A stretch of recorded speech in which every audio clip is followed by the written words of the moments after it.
Good evening everyone, welcome back to our channel. Today we will discuss about isomer shift और chemical shift. MOS for spectroscopy हमारा chapter चल रहा है जिसमें कि मैं बहुत सारे टॉपिक्स को ऑलरेडी कवर करा चुकी हूँ, तो आप पहले उनको देखिएगा, फिर आपको आइसोमर शिफ्ट अच्छे से क्लियर होगा, वरना चीज़ें आधी अधूरी सी लगेंगी और समझ में कुछ ज़्यादा अच्छे से आएगा नहीं। तो आज जो हम बात करेंगे वो आइसोमर शिफ्ट पे बात करेंगे। आइसोमर शिफ्ट को ही हम केमिकल शिफ्ट भी बोलते हैं। अब आइसोमर शिफ्ट को हम रिप्रेजेंट करते हैं डेल से। ये है आइसोमर शिफ्ट को हम रिप्रेजेंट करते हैं डेल से।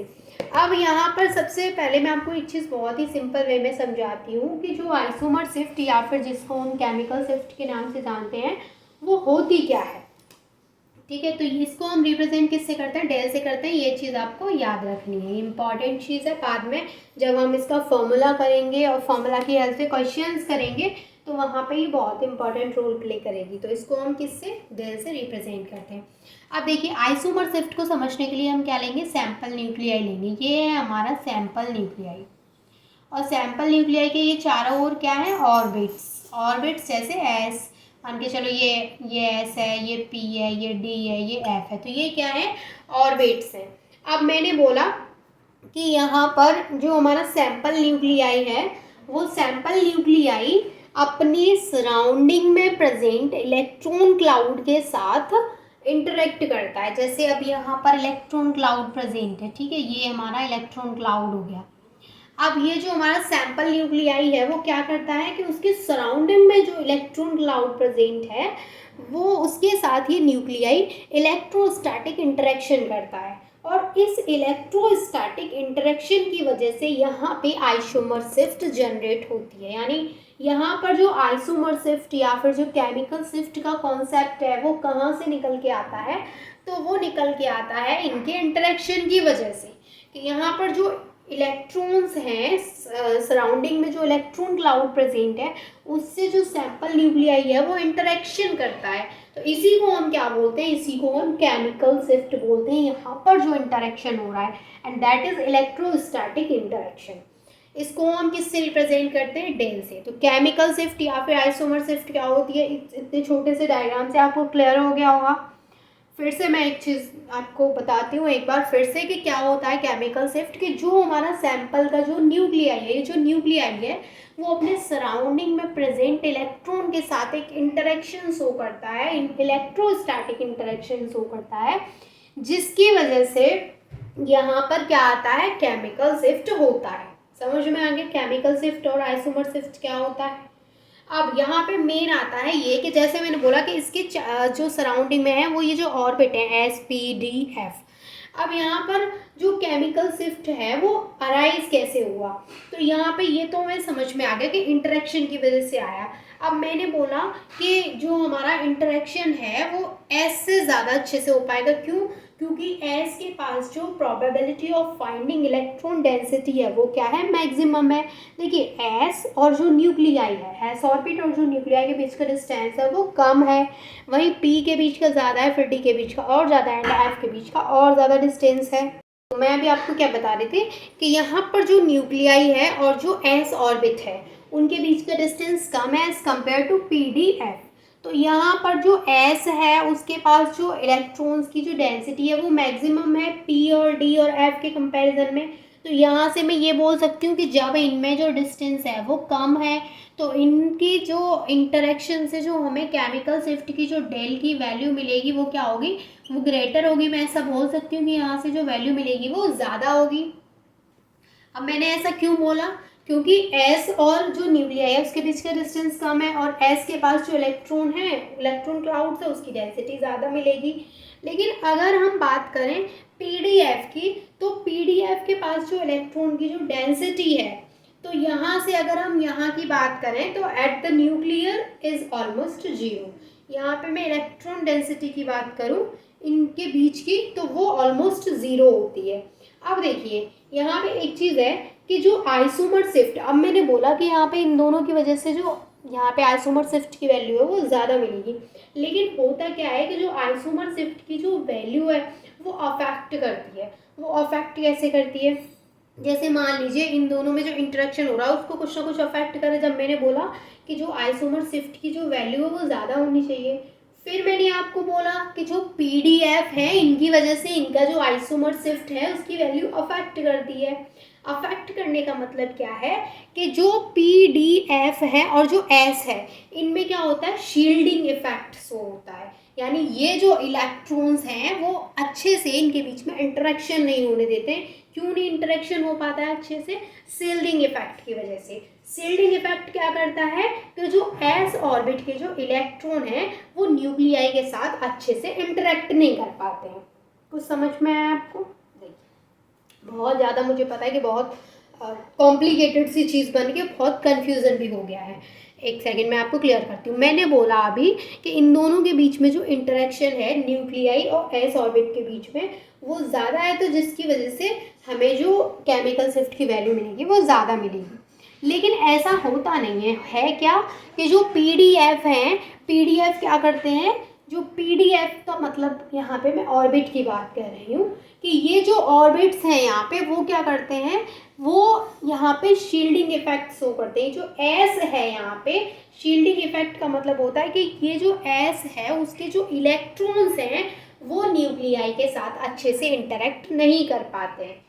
तो जो एस ऑर्बिट के इलेक्ट्रॉन है वो स्ट्रॉन्गली इंटरेक्ट तो कर सकते थे न्यूक्लियाई के साथ, लेकिन क्यों नहीं कर पाते? क्योंकि यहाँ पे शील्डिंग इफेक्ट लग जाता है। तो जो वैल्यू है केमिकल शिफ्ट की वो मैक्सिमम होती, बट पीडीएफ ऑर्बिट क्या कर देते हैं, अफेक्ट कर देते हैं उसके इंटरेक्शन को। इसलिए वहाँ पे हम बोलते हैं कि यहाँ पे शील्डिंग इफेक्ट आ गया। इसलिए जो डेल की वैल्यू है, जो केमिकल शिफ्ट की वैल्यू है, वो क्या होती है, उतनी ज़्यादा नहीं मिलती जितना हम सोच रहे हैं, यानी कि उसकी वैल्यू अफेक्ट होती है। समझ में आ गया? इन दोनों के बीच के इंटरेक्शन की वैल्यू को अफेक्ट करते हैं ये, क्योंकि ये क्या कर देते हैं, यहाँ पे शील्डिंग इफेक्ट आ जाता है। इनके पास भी तो इलेक्ट्रॉन्स है भाई, इनके पास भी इलेक्ट्रॉन है, इसके पास भी इलेक्ट्रॉन, तो यहाँ पे क्या लग जाता है, शील्डिंग इफेक्ट लग जाता है, जिसकी वजह से जो डेल की वैल्यू है, जो केमिकल शिफ्ट की वैल्यू है, वो अफेक्ट होती है। ठीक है, अब मैं आपको एक छोटे से डायग्राम के थ्रू समझाती हूँ। देखिए, अब जितना भी मुझे इस डायग्राम के थ्रू समझाना था मैंने आपको समझा दिया। अब मैं आती हूँ यहाँ शिफ्ट बताती हूँ आपको कि शिफ्ट किस तरीके से होती है।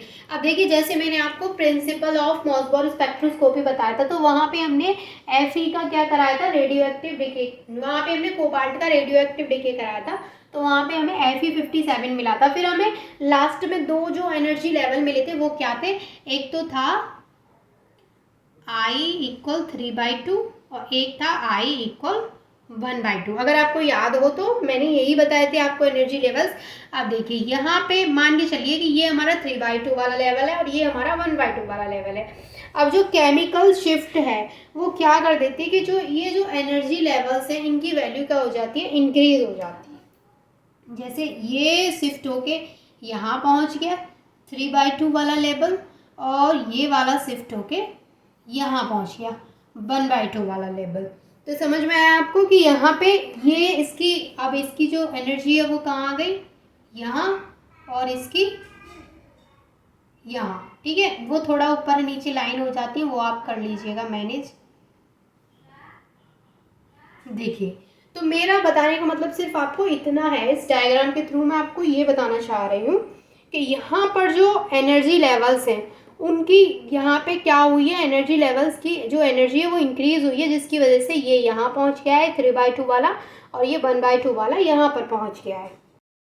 अब देखिए, यहाँ पर जो इसके बीच का जो डिस्टेंस है इसको हम बोलते हैं Rg, और ये है हमारा ES मतलब अभी क्लियर करूँगी आपको। यहाँ पे ये है हमारा Re और ये है EA। अब देखिए, मैंने Rg जो लिखा है इसका मतलब क्या है कि यहाँ पे जो रेडियस है वो ग्राउंड स्टेट की है, क्योंकि अब मैं इसको ग्राउंड स्टेट और इसको हम क्या बोलेंगे, एक्साइटेड स्टेट। तो ये Rg का मतलब क्या है, Rg का मतलब है रेडियस ऑफ ग्राउंड स्टेट, और यहाँ पे Re का क्या मतलब है, रेडियस ऑफ एक्साइटेड स्टेट।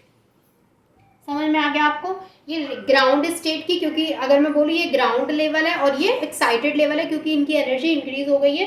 तो यहाँ पे ये जो हमें डायग्राम है वो क्या है, ये है हमारा केमिकल शिफ्ट, कि केमिकल शिफ्ट इस तरीके से होगा। अब यहाँ पर देखिए, जो ES है वो क्या है, एक्साइटेशन आफ्टर एब्जॉर्प्शन, यानी ये ES है। ES क्या है यहाँ पे, एक्साइटेशन फ्रॉम सोर्स न्यूक्लियाई, यानी ये जो हमारा सोर्स न्यूक्लियाई है वहाँ से जो एक्साइटेशन हुआ है वो है हमारा ES। और EA क्या है, एक्साइटेशन आफ्टर एब्जॉर्प्शन, यानी उसने एब्जॉर्ब करने के बाद जो एक्साइटेशन शो किया है वो है EA। तो इनको भी मैं अभी आपको लिखवाऊंगी, पहले आप ये लिख लीजिए कि this is a chemical shift, ये है केमिकल शिफ्ट। यहाँ से हमें एक फॉर्मूला मिलता है। देखिए वैसे जो फॉर्मूला होगा आइसोमर शिफ्ट का वो एक अलग फॉर्मूला है, लेकिन यहाँ से एक फॉर्मूला हमें क्या मिलता है कि del equal EA minus ES। इससे क्या कर सकते हैं हम, इससे केमिकल शिफ्ट की वैल्यू निकाल सकते हैं। यानी अगर हम ये जो है हमारे पास EA यानी कि excitation after absorption minus excitation from source nuclei कर देते हैं तो हमें क्या मिल जाती है, वहाँ पे केमिकल शिफ्ट की वैल्यू मिल जाती है। या फिर हम इसको EA की जगह पे यहाँ पे क्या रख सकते हैं, RE, और यहाँ पे ES की जगह पे रख सकते हैं RG, तो RE माइनस RG भी रख सकते हैं। इनकी फुल फॉर्म क्या है, ये तो केमिकल शिफ्ट है जो डेल है हमारा, या फिर आइसोमर शिफ्ट भी बोलते हैं हम इसको। ये क्या है, ये है एक्साइटेशन आफ्टर एब्जॉर्प्शन, और यहाँ पर जो ES है वो क्या है, excitation from source nuclei, excitation from source nuclei. देखिए या फिर मैंने आपको बोला कि या तो आप इसको ऐसे लिख सकते हैं या फिर आप इसको कैसे लिख सकते हैं, मैं यहाँ पे लिख दूँ del equal RE minus RG। इसका मतलब भी क्या है कि केमिकल शिफ्ट हम कैसे निकाल सकते हैं, radius of excited state minus radius of ground state. ये समझ में आ गया। अब ये तो एक फॉर्मूला है कि मैंने इसे जनरल बता दिया कि यहाँ से ये फॉर्मूला निकल रहा है। अब जो फॉर्मूला केमिकल शिफ्ट के लिए आया है और उसकी हेल्प से हम क्वेश्चंस भी सॉल्व करते हैं, मैं वो फॉर्मूला और आपको एक बार नोट करा देती हूँ। देखिए यहाँ पर मैं जो आपको फॉर्मूला नोट करा रही हूँ उसकी हेल्प से हम क्वेश्चंस भी करेंगे। देखिए मोसबॉर स्पेक्ट्रोस्कोपी में हम सिर्फ दो ही एलिमेंट्स की बात करते हैं, एक Fe की और दूसरा टिन की। तो हम यहाँ पे Fe और टिन के एग्जांपल्स ही लेंगे, लेकिन वो मैं आपको पार्ट 2 में बताऊंगी। अभी मैं यहाँ पे आपको फॉर्मूला नोट करा रही हूँ, आप वो कर लीजिए। Del equal K delta R upon R psi S square minus C। अब सबकी फुल फॉर्म में आपको यहाँ पर बता देती हूँ। देखिए तो डेल क्या है, यहाँ पे हमारा केमिकल शिफ्ट है। DR यहाँ पे जो डेल्टा R है वो क्या है, डेल्टा R जो हम यहाँ से निकालेंगे वो कैसे निकालेंगे, delta R equal RE minus RG। इससे मिलेगा हमें डेल्टा R की वैल्यू, तो वो वैल्यू यहाँ पे आ जाएगी। अब यहाँ पर जो K है और जो C है वो कांस्टेंट है। K एंड C क्या है, कांस्टेंट, तो इनके बारे में तो हम कुछ कहेंगे ही नहीं जब ये कांस्टेंट है। तो जो साई S स्क्वायर है यहाँ पे ये क्या है, ये इलेक्ट्रॉन डेंसिटी, और यहाँ पर जो R है वो क्या है, वो है एवरेज वेलोसिटी, सॉरी वेलोसिटी क्यों, रेडियस, एवरेज रेडियस। अब देखिए यहाँ पर जो हमने ये फॉर्मूला लिखा है इसकी हेल्प से हम क्वेश्चन सॉल्व करेंगे Fe के और टिन के यानी Sn के। अब यहाँ पे एक चीज़ मैं आपको बताती हूँ कि जो हम क्वेश्चन सॉल्व करेंगे वो किस तरीके के होंगे, क्योंकि आपके दिमाग में आ रहा होगा कि क्वेश्चंस कैसे होंगे। देखिए क्वेश्चंस में हम क्या सॉल्व करेंगे, क्वेश्चंस में हम देखेंगे कि जिसके पास S कैरेक्टर ज़्यादा है और जिसके पास S कैरेक्टर कम है उसके लिए जो हमारी केमिकल शिफ्ट की वैल्यू है वो क्या आएगी। तो अभी तक मैंने आपको क्या बताया है कि जिसके पास S कैरेक्टर ज़्यादा है उसकी केमिकल वैल्यू जो होगी, केमिकल शिफ्ट की वैल्यू जो होगी वो ज़्यादा आएगी। देखिए S कैरेक्टर का मतलब मैं क्या कहना चाह रही हूँ, क्योंकि मैं वही बोलना चाह रही हूँ तो मैंने स्टार्टिंग में बोली थी कि न्यूक्लियाई और S के बीच का इंटरेक्शन। S कैरेक्टर मैंने कुछ अलग नहीं बोला, मैंने क्या बोला कि न्यूक्लियाई है, ये S है, ये P है, तो ये S और न्यूक्लियाई के बीच का जो इंटरेक्शन रहेगा, क्योंकि S के पास इलेक्ट्रॉन डेंसिटी मैक्सिमम होती है इसलिए इनके बीच का जो इंटरेक्शन है वो अच्छा होता है, इसलिए यहाँ पर जो हमें केमिकल शिफ्ट की वैल्यू है वो ज़्यादा मिलती है, आइसोमर शिफ्ट की वैल्यू यहाँ पे ज़्यादा मिलती है। तो हम ये देखेंगे एलिमेंट्स में कि जैसे उसकी अलग अलग ऑक्सीडेशन स्टेट में देखेंगे और देखेंगे कि किसके पास s ऑर्बिट में ज़्यादा इलेक्ट्रॉन है, और जिसके पास s ऑर्बिट में ज़्यादा इलेक्ट्रॉन्स होंगे वो हमें उतनी ही ज़्यादा केमिकल शिफ्ट की वैल्यू देगा, उतनी ही ज़्यादा आइसोमर शिफ्ट की वैल्यू देगा।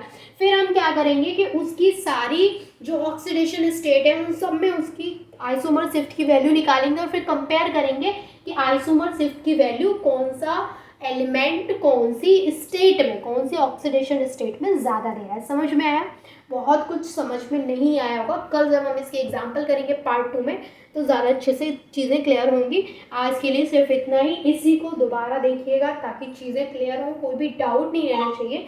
अगर कोई डाउट होगा तो वो मैं नेक्स्ट वीडियो में आपको क्लियर कर दूँगी। And thank you so much for watching this video.